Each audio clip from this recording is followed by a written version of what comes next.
What if there was a foundational pattern that described everything from biology to cities to life outcomes? What if the culmination of one's entire life could be expressed in just one simple math equation? Wouldn't this extraordinary function be something we want to know about? The pattern we are talking about is called a fractal, and it is as astounding as it is simple. In this discussion, we will cover the following points. What are fractals and where can we find them? How can an individual's character be seen as fractal? And how do we change the patterns that govern our lives? What is a fractal? According to fractalfoundation.org, a fractal is a never-ending pattern. Fractals are infinitely complex patterns that are self-similar across different scales. They are created by repeating a simple process over and over in an ongoing feedback loop. Although fractals are a mathematical concept, we often see them in nature in various species. One of the important benefits of fractals for biology is their information storage efficiency. To store the instructions for a fractal, you only need to record the base pattern and its repeat sequence. For example, the inside of a sunflower looks like this. The spiral repeating pattern of a nautilus shell looks like this.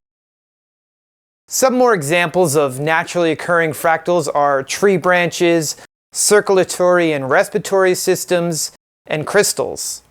In the book Scale, The Universal Laws of Life, Growth, and Death in Organisms, Cities, and Companies, Geoffrey West describes the relationship between fractals and the power law.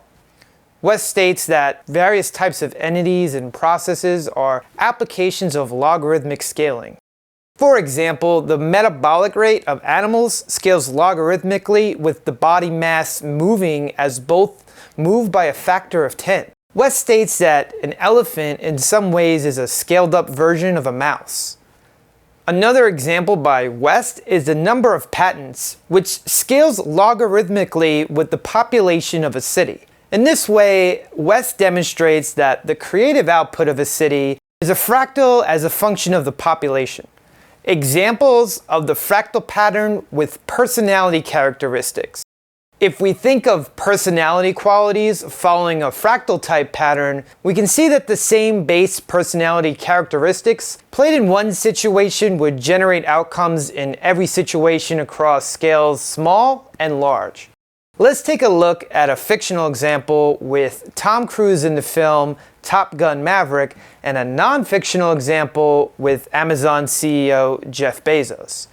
In both examples, we will see that the core personality qualities obey the following two laws. Character Law 1. Personality qualities are directly responsible for the circumstances a person finds themselves in. Character Law number 2. The same personality quality can get someone both into positive and negative circumstances. Fictional example, Top Gun: Maverick. Warning, spoilers ahead, but not the ending. Per the name of the film, Tom Cruise's character in Top Gun: Maverick is a character with a streak of rebelliousness. Let's define 12 personality qualities of a maverick, all illustrated in the film. Independent, unique, rebellious, stubborn, subversive, unorthodox, eccentric, radical, reckless, nonconformist, pioneer, and courageous. Throughout the film, we see Tom Cruise's fate determined as the aftermath of living life with the aforementioned qualities. Let's look at the film in 5 parts. Part 1.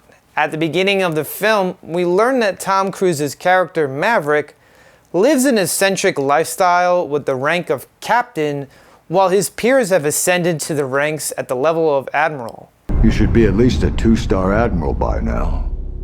Yet here you are, captain. Why is that? It's one of life's mysteries, sir. Maverick's inability to get promoted is not due to a lack of talent, but rather because of his nonconformist preference to remain a pilot. His circumstance is created through his stubborn resistance to the default path for pilots in the Navy. Part 2. Maverick is a test pilot for a hypersonic jet that is trying to reach Mach 10. One day, when Rear Admiral Kane approaches to shut down the program, the subversive Maverick ignores the rules and takes off on one last test flight regardless. Due to Maverick's courage, he can reach Mach 10, but then due to his recklessness, he goes and destroys the plane. Part 3. After destroying the hypersonic plane, his longtime friend Admiral Iceman requests him as an instructor to a team of pilots for a dangerous mission. Captain Pete Maverick Mitchell. Let me be perfectly blunt. You are not my first choice. You are here at the request of Admiral Kazansky, aka Iceman. He seems to think that you have something left to offer the Navy. What that is, I can't imagine. Maverick's previous reckless and subversive behavior leaves him with only one option, which is either to accept Iceman's request or drop out of the Navy altogether. Additionally, it is Maverick's unique skills that make him the best selection for the role. Your instructor is one of the finest pilots this program has ever produced.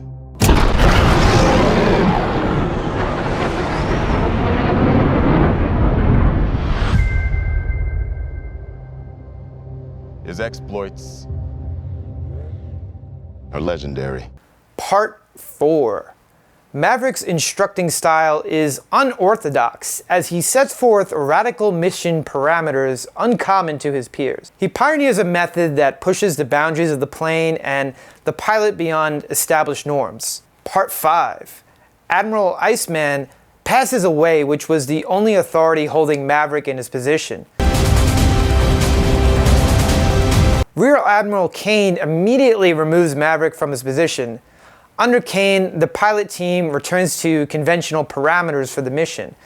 Despite being removed from the position, Maverick once again rebels against the rules, takes a plane out without permission, and independently demonstrates that it's possible to complete the mission using his radical methods.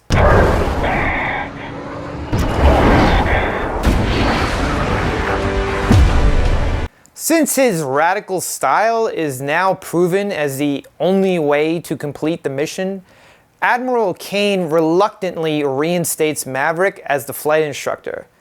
The end is inevitable, Maverick. Your kind is headed for extinction. Maybe so, sir. But not today. Here we see that the same qualities that got him into trouble end up being the same qualities that get him back in the pilot seat. For this discussion, we don't need to spoil the conclusion of the movie. It's a great movie, so check it out if you haven't already seen it. Non-fictional example, Jeff Bezos. There seems to be a consensus that Jeff Bezos is MBTI type ISTJ and Enneagram type 3-wing 4. Let's list out 12 qualities among both types. ISTJ, the logistician, rational, practical, technical, realist, skeptical, industrious, and self-reliant. And here are some personality qualities of Enneagram type 3-wing 4. The achiever, driven, ambitious, competitive, status conscious, and demanding. The biography of Jeff Bezos most certainly seems to mirror this list of qualities. His biological father left the family when Bezos was just age 1, instilling in him a sense of self-reliance. His industriousness allowed him to graduate as valedictorian. In his valedictorian speech, he portrayed an ambitious vision of one day colonizing space.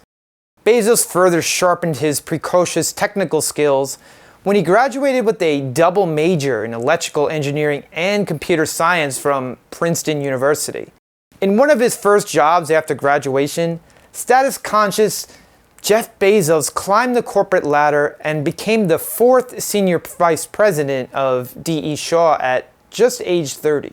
Despite his success at an early age, Bezos convinced himself to take a risk on the internet and quit his job using a rationalization he called the regret minimization framework. Bezos is well known for his frugality, which is one of the listed principles on the Amazon job site. In the early days of Amazon, Bezos used a door laid horizontally as a desk, which remains part of the culture to this day. The quote, "do more with less," as the website describes it, is a good way to be practical and realistic. Bezos is notorious for being an intense and demanding leader. Some quotes attributed to him when berating his subordinates are you lazy or just incompetent? I'm sorry, did I take my stupid pills today? As described in a Bloomberg article, The Secrets of Bezos, his drive and boldness trumps other leadership ideals such as consensus building and promoting civility. Bezos is no stranger to competition. Amazon has a streak of taking over other companies. Bezos once quoted, "Amazon should approach these small publishers the way a cheetah would pursue a sickly gazelle."